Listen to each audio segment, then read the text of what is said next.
যে মুমিনও না কাফেরও না, নিজেকে দাবি করে মুমিন কিন্তু সে মুমিন না, আবার সে কাফেরও না, সে কাফের চেয়ে জঘন্য। সে দাবি করে নিজেকে মুমিন কিন্তু সে কি নয়, মুমিন নয়, সে কাফের চেয়ে জঘন্য। সেই শ্রেণীটা হচ্ছে মুনাফিক।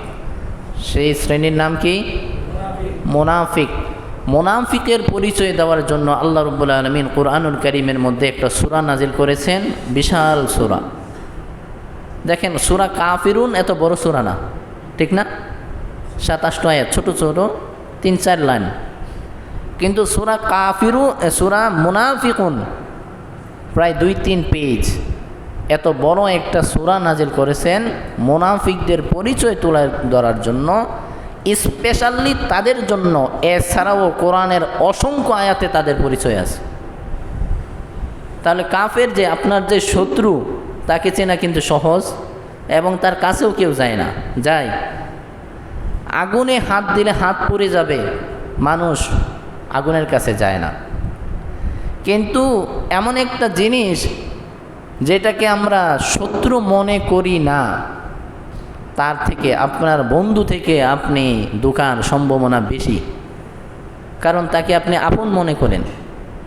মুনাফিক হচ্ছে সে যে আপনার সাথে বসবাস করে, আপনার সাথে চলাফেরা করে, আপনার পিছন দিয়ে সে আঘাত করে, সে হচ্ছে কি মুনাফিক।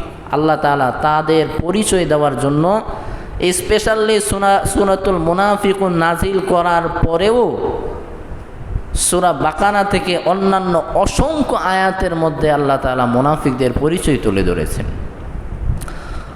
রব্বুল আলামিন পবিত্র কুরআনুল কারীমের 63 নম্বর সূরা, যেই সূরাটার নাম হচ্ছে সূরাতুল মুনাফিকুন, আল্লাহ তাআলা প্রথমেই মুনাফিকদেরকে উদ্দেশ্য করে বলেছেন, ইযা জাআকাল মুনাফিকুনা ক্বালু নাশহাদু ইন্নাকা লারাসূলুল্লাহ।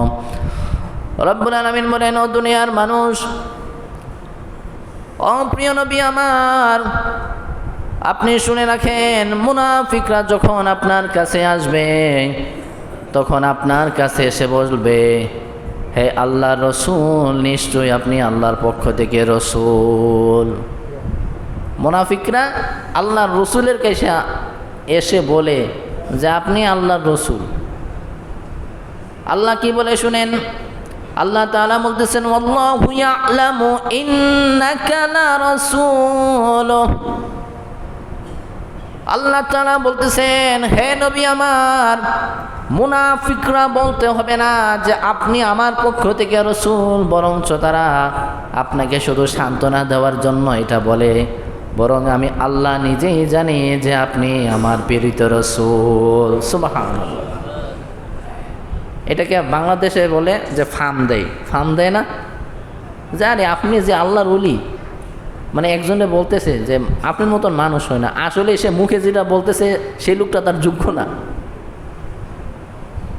অথবা সে তাকে খুশি করার জন্য সে যতটুকু এর চেয়ে বেশি বলার চেষ্টা করে। তাহলে মুনাফিকরা রসুলকে এসে বলতেছেন যে আপনি আল্লাহর পক্ষ থেকে রসুল। আচ্ছা বলেন, মুনাফিকরা যদি না বলে আল্লাহ রসুলের রিসালাত কি নষ্ট হয়ে যাবে? আল্লাহ বলতেছেন যে আমি জানি যে আপনি আমার পক্ষ থেকে রসুল, কিন্তু মুনাফিকরা যেটা বলতেছে তারা মিথ্যা বলতেছে। সুবহানাল্লাহ বলবেন না? আল্লাহ তাআলা বলেন, ওয়াল্লাহু ইয়াশহাদু ইন্নাল মুনাফিকিনা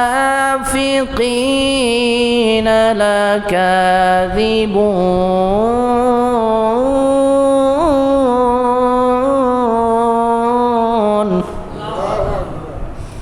আল্লাহ তাআলা বলেন, হে আমার রসুল, আমি আল্লাহ নিজে সাক্ষ্য দিচ্ছি আপনি আমার পক্ষ থেকে রসুল। আর মুনাফিকরা যা বলছে তারা মিথ্যারোপ করছে, তারা সকলেই মিথ্যাবাদী। তাহলে মুনাফিকের 1 নম্বর পরিচয় হচ্ছে তারা মিথ্যা বলবে। কি বলবে বলেন? মিথ্যা বলার অভ্যাস যাদের আছে তাদের সাথে মুনাফিকের একটা পরিচয় মিলে গেল।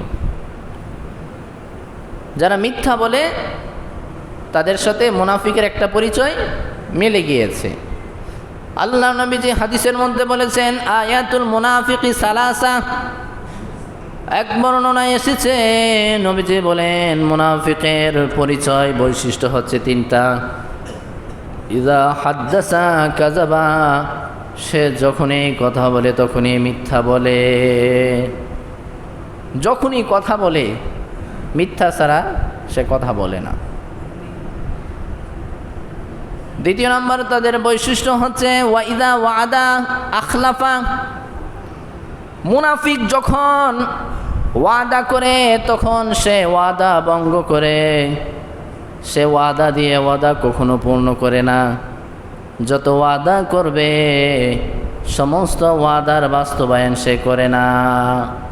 তাহলে ওয়াদা দিয়ে ওয়াদা ভঙ্গ করা কার আলামত? কথা বলেন, কার আলামত? ওয়াদা দেইনি আমরা, ওয়াদা দিয়ে আর ওয়াদার খবর থাকে না। হযরত ইসমাঈল আলাইহিস সালাম কেমন ছিলেন? তাকে বলা হতো ওয়াদার রসুল।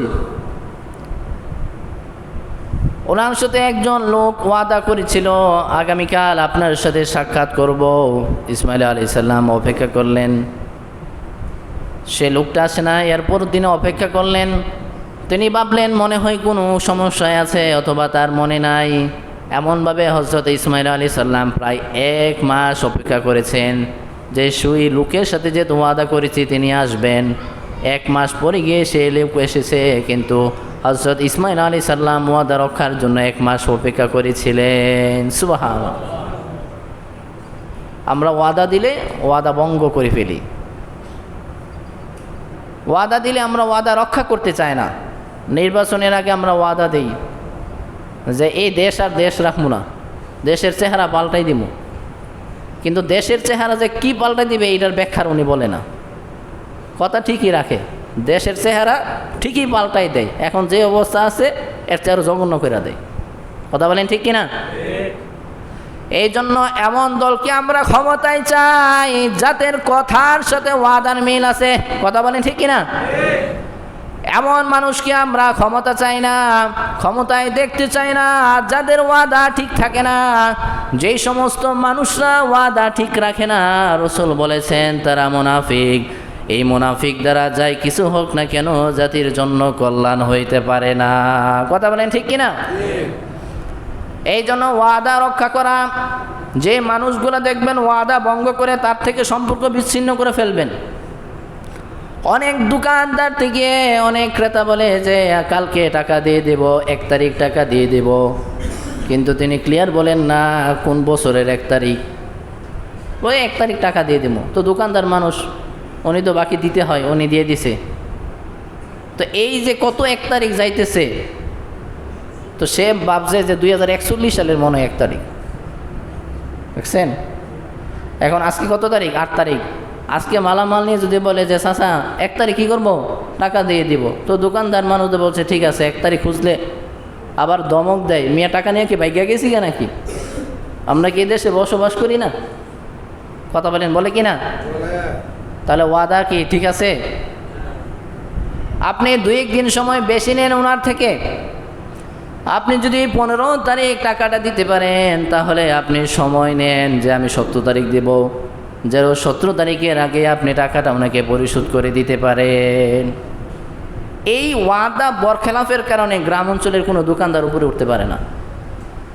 জানেন এটা? শহরের মানুষ বিজনেস করে লাভবান কেন হয়? তাদের বাকির পরিমাণ থাকে কম, ঠিক না? আর গ্রামের মধ্যে সব আত্মীয় স্বজন টাকা দিচ্ছে করে ওনার পুঁজি বাটকারা সব নিয়ে শেষ। কথা বলেন ঠিক কিনা?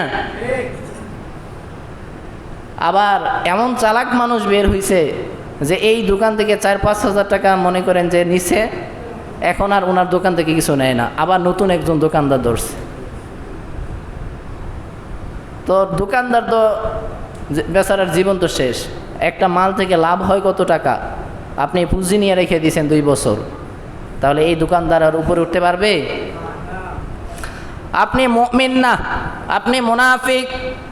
আপনার কথার সাথে আপনার কাজের মিল নাই, ওয়াদার মিল না থাকার কারণে রসুল বলেছেন আপনি যতই নামাজ পড়েন না কেন, যত রোজা রাখেন না কেন, আপনার কোনো কিছু কবুল হবে না। এখন আপনি নামাজ পড়তেছেন, রোজা রাখেন, হজ জাকাত সব কিছু করতেছেন, কিন্তু ওয়াদাও বরখেলাফ করতেছেন। আপনি মনে করতেছেন আমি তো পাক্কা নামাজি, হাজি গাজিম, কিন্তু আল্লাহ রসুলের হাদিস প্রমাণ করে দিয়েছে সব আমল করার পরেও আপনার নামটা মুনাফিকের কাতারে। নাউজুবিল্লাহ। তৃতীয় নাম্বার, তাদের একটা বৈশিষ্ট্য হচ্ছে